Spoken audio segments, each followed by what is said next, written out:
జై శ్రీమన్నారాయణ. వైశాఖ పురాణం 19వ అధ్యాయం.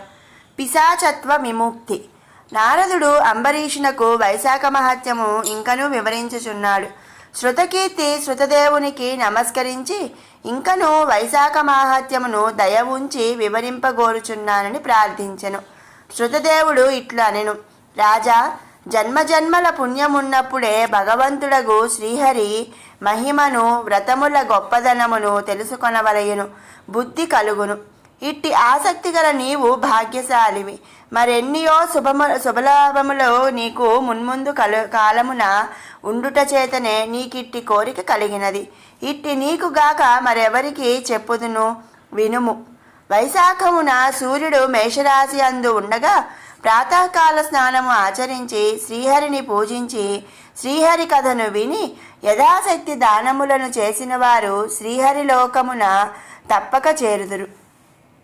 వైశాఖ పురాణమును చెప్పుచుండగా దానిని శ్రద్ధగా వినక మరి ఒక దానిపై ఆసక్తి కలిగిన మూఢుడు అజ్ఞాని రౌరవమున నరకమును పొంది పిశాచి అయి ఉండును.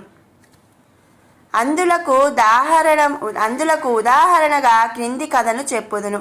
ఈ కథ పాపములను నశింపజేసి పవిత్రతను కలిగించి ధర్మాశక్తిని పుణ్యమును కలిగించును. ఇది మిక్కిలి ప్రశస్తమైన కథ సుమా, వినుము. పూర్వము గోదావరి తీరమున బ్రహ్మేశ్వరము అను పుణ్యక్షేత్రము కలదు. అచట దూర్వాస మహాముని శిష్యులు సత్యనిష్ఠుడు తపోనిష్ఠుడు అనువారు అచట ఉండిరి. వారిద్దరును మహాజ్ఞానులు, సర్వసంగ పరిత్యాగులు, ఉపనిషత్తులను బాగుగా చదివినవారు, అందలి భావమును గ్రహించినవారు. వారు భిక్షాన్నమును మాత్రమే భుజించుతురు, మిక్కిలి పుణ్యశాలురు. వారు అచట భృగు ప్రశ్రవణమును తీర్థ సమీపమును ఉండిరి. వారిద్దరిలో సత్యనిష్ఠుడు శ్రీహరి కథలయందు ఆసక్తి కలవాడు. చెప్పువారు లేకున్నచో తానే శ్రీహరి కథలను వివరించును. అట్లే వినువారు ఉన్నచో తాను రాత్రింబగళ్ళు శ్రీ మహావిష్ణు కథలను వివరించును. దూరమున ఉన్న తీర్థములలో స్నానము చేయుట కన్నా, దూరమున ఉన్న క్షేత్రములను దర్శించుట కన్నా, కర్మానుష్ఠానము కన్నా వానికి విష్ణు కథల అందు ప్రీతి ఎక్కువ. ఎవరైనా చెప్పుచున్నచో తాను వినును, వినువారు ఉన్నచో తాను శ్రీహరి కథలను తన్మయుడై వివరించును. చెప్పువారున్నచో తన పనులను మానుకొని వినును. విష్ణు కథలను చెప్పువాడు రోగాదులచే బాధపడుచున్నచో కూప స్నానము చేసి శ్రీహరి కథలను తలచును. విష్ణు కథా శ్రవణము లేనప్పుడు స్వకార్యములను చేసుకొనును. విష్ణు కథా సమాసక్తులకు సంసార బంధం ఉండదు కదా. శ్రీహరి కథలను వినుట వలన చిత్తశుద్ధి కలుగును, విష్ణు భక్తి పెరుగును. విష్ణువుపై ఆసక్తియు సజ్జనులందు ఇష్టము పెరుగును. నిరంజనము నిర్గుణమునగు పరబ్రహ్మము వాని హృదయమున స్ఫురించును. జ్ఞానహీనుని కర్మ నిష్ఫలము కదా. దుష్టులు కర్మలనన్నిటినీ చేసినను వ్యర్థములే. గ్రుడ్డివానికి అర్థమును చూపిన ప్రయోజనమేమి. కావున చిత్తశుద్ధిని సాధింపవలయును. చిత్తశుద్ధి వలన శ్రీహరి కథాశక్తి కలుగును. అందువలన జ్ఞానము కలుగును. అట్టి జ్ఞానము వలన ధ్యానము ఫలించును. కావున పెక్కుమార్లు విష్ణు కథా శ్రవణము, ధ్యానము, మననము అవ్యసములు. శ్రీహరి కథలు సజ్జనులు లేని చోట గంగా తీరమైనను విడువదగినది. తులసీవనము శ్రీహరి ఆలయము. విష్ణు కథ లేని చోట మరణించిన వాడు తామసమును నరకమును పొందును.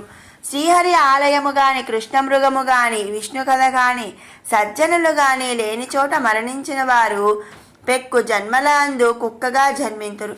సత్యనిష్ఠుడు ఈ విధముగా ఆలోచించి విష్ణు కథా శ్రవణము, ప్రసంగము, మననము, స్మృతి మున్నగునవి ముఖ్యములని తలచును. ఇంకొకడు తపోనిష్ఠుడు. వీనికి పూజా జపాది కర్మలను ఇష్టము. వాని ఎప్పుడునూ మానక పట్టుదలతో చేయుచుండును. శ్రీహరి కథలను వినడు, చెప్పడు. ఎవరైనా చెప్పుచున్నచో తీర్థస్నానమునకు పోవును. తీర్థస్నాన సమయమున శ్రీహరి కథా ప్రసంగము వచ్చినచో తన పూజాది కర్మకలాపమును పొడగునని దూరముగా పోవును. అతని అనుసరించి అందువారును స్నానాది కర్మలను ఆచరించి తమ ఇంటి పనులను చేసుకొనుట అందిష్టము కలవారై ఉందురు. ఇట్లెంత కాలము గడిచినను తపోనిష్ఠుడు కర్మానుష్ఠానము తప్ప శ్రీహరి కథాశ్రవణము చింతనము స్మృతి మున్నగు వారిని ఎరుగడు. ఇట్టి అహంకారి కొంతకాలమునకు మరణించను. శ్రీహరి కథాశ్రవణము మున్నగునవి లేకపోవుటచే పిశాచమై చిన్న కన్నుడను పేరు నుండెను. జర్మి చెట్టు నందు నివసించుచుండెను. బలవంతులైనను నిరాధారుడు నిరాశ్రయుడు ఎండైన పెదవులు నోరు కలవాడై ఉండెను. ఎట్లు బాధపడుచు కొన్ని వేల సంవత్సరముల కాలముండెను. నిర్జనమైన ఆ ఎడవినందు అతడు మిక్కిలి బాధపడుచుండగా ఒకనాడు సత్యనిష్ఠుడు పనిపై పైఠీనపురమునకు పోవుచు నా ప్రాంతమునకు వచ్చెను. అతడు పెక్కు బాధలను అనుభవించుచున్న చిన్న కన్నుని చూచెను. దుఃఖించుచు శరణాగతుడైన వానికి భయపడకుమని ధైర్యము చెప్పిన వాని బాధకు కారణము అడిగెను. అతడును నేను కర్మనిష్ఠుడైన వాడను, దూర్వాస మహాముని శిష్యుడను, కర్మపరతంత్రుడనై శ్రీహరి కథాశ్రవణాదులను చేయని వాడను, మూఢుడనై కర్మలనే ఆచరించుట వలన ఇట్టి వాడనైతినని తన వృత్తాంతమునంతయును వానికి చెప్పెను. నా అదృష్టవశమున మీ దర్శనమైనది, నన్ను మీరే రక్షింపవలయునని పలు విధములా ప్రార్థించెను.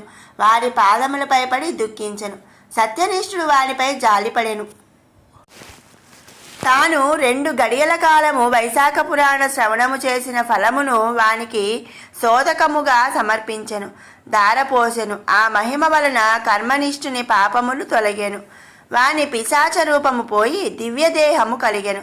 కర్మనిష్ఠుడు సత్యనిష్ఠునికి నమస్కరించి కృతజ్ఞతను తెలిపి శ్రీహరి పంపగా వచ్చి దివ్య విమానమున ఎక్కి శ్రీహరి సాన్నిధ్యమునకు పోయెను.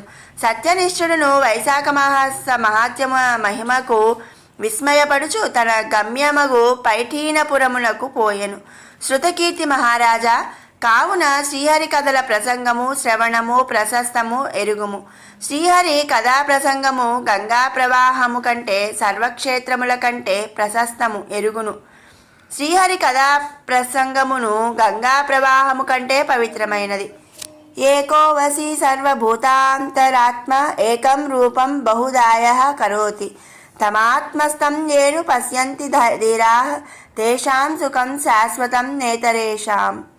ఏకో దేవః సర్వభూతేషు గూఢః సర్వవ్యాపి సర్వభూతాంతరాత్మ కర్మాధ్యక్షः సర్వభూతాధివాసः సాక్షి చైష కేవలో నిర్గుణశ్చ.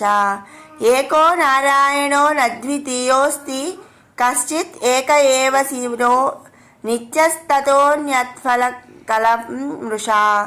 బహునాత్ర కిముక్తేన సర్వం బ్రహ్మమయం జగత్ అనేక భేద భిన్నస్తు క్రీడతే పరమేశ్వరః అని శృతదేవుడు శృతకీర్తి భగవంతుని తత్వమును వివరించెను అని నారదుడు అంబరీషునకు చెప్పెను. వైశాఖ పురాణం 19వ అధ్యాయం సంపూర్ణం.